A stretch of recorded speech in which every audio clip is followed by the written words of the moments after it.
You know the story we're always told that the agricultural revolution was this huge leap forward for humanity, the moment we finally left behind a brutal, uncertain existence for something better, for civilization. But what if that whole story is wrong? What if one of our biggest steps forward was actually a massive step back? The historian Yuval Noah Harari just nailed it with this quote. The idea is pretty simple, but it's a real mindbender. We thought we were the smart ones, right? Bending plants like wheat to our will. But in reality, it was wheat that turned us into its servants. Suddenly, we were the ones stuck in the fields, clearing rocks, fighting pests, working from sunup to sundown. For the wheat, hey, it was an amazing deal. For us, not so much. All right, so let's just quickly run through that classic story, the one we all got in our history books. It's this very neat, very tidy tale of progress that puts farming right at the center of our whole journey. Yeah, the textbook version goes something like this.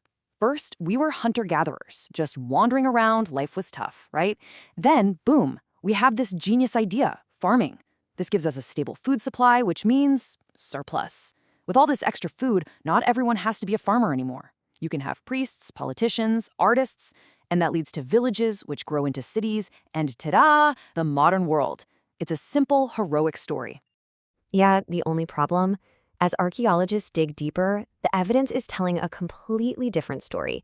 In fact, the data points to a reality that's way more complex and honestly, way more interesting.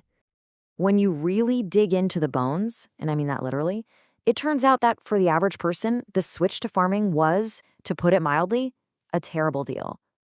I mean, the contrast is just night and day. When you look at the skeletons, hunter-gatherers were actually taller and healthier. They had this incredibly varied diet, meats, nuts, fruits, you name it. And they had a lot more free time. Early farmers, they were working way longer hours, living off a pretty boring, grain-heavy diet, and their skeletons show they were shorter, sicker, and suffer from way more diseases. The downsides hit them hard and fast. First off, the work, just so much more work. But the really big problem was their health. A diet based almost entirely on greens just didn't have the protein and nutrients they were used to. It literally stunted their growth. And on top of that, by settling down in one spot, living right next to their waste and their animals, well, they created the perfect breeding ground for disease. Life got harder, not easier. And this, right here, is the central mystery. It's the big question that just doesn't seem to make sense. If switching to agriculture made life objectively worse for almost everyone, why on earth did we do it? It just defies all logic. And this is the puzzle that has really stumped historians for decades. Well, a new consensus is starting to form around a really fascinating and, frankly, surprising answer. All the evidence is pointing to one thing. The driving force wasn't the search for food. It was the search for God. It was all about religion. Here's the key idea, and it flips everything we thought we knew completely upside down.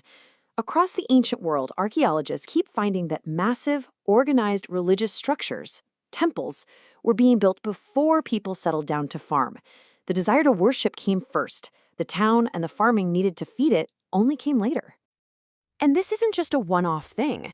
We can actually trace this pattern across the ancient Near East. It all starts with Göbekli Tepe, this mind-boggling temple complex from 9500 BCE. From there, we see early settlements like Jericho, built around religious towers and rituals. And it all culminates in a place like Çatalhöyük, a huge town where religion was woven into the very fabric of daily life. Göbekli Tepe in modern-day Turkey is the smoking gun. This is the world's first known temple complex. And get this, it was built thousands of years before farming was even invented. The builders were hunter-gatherers. Just think about the incredible cooperation it took to build these enormous, intricately carved pillars. All of it had to be driven by some kind of profound religious devotion. It was a place to gather, to worship, to connect. Now, as people started to settle down, this religious impulse only got deeper. In early towns like Jericho, we find all this evidence of ancestor worship. What they would do is they would carefully remove the skulls of their dead relatives, plaster them with clay to make them look lifelike again, and then keep them in their homes. That skull was seen as a direct line, a way to communicate with the spirit world. And this all leads to Çatalhöyük, a bustling town of 8,000 people. What's so amazing is that there's no palace, no big central government building, no evidence of a king. So what held it all together? Religion. Every single house had its own religious shrines. Belief was the social glue for this huge, complex society, not a ruler and not a surplus of food. So with all this evidence in hand, we can finally reverse that old narrative.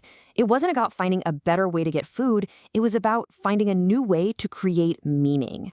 So here's how the new story probably went down. First, hunter-gatherers are drawn to these special sacred sites for rituals and festivals.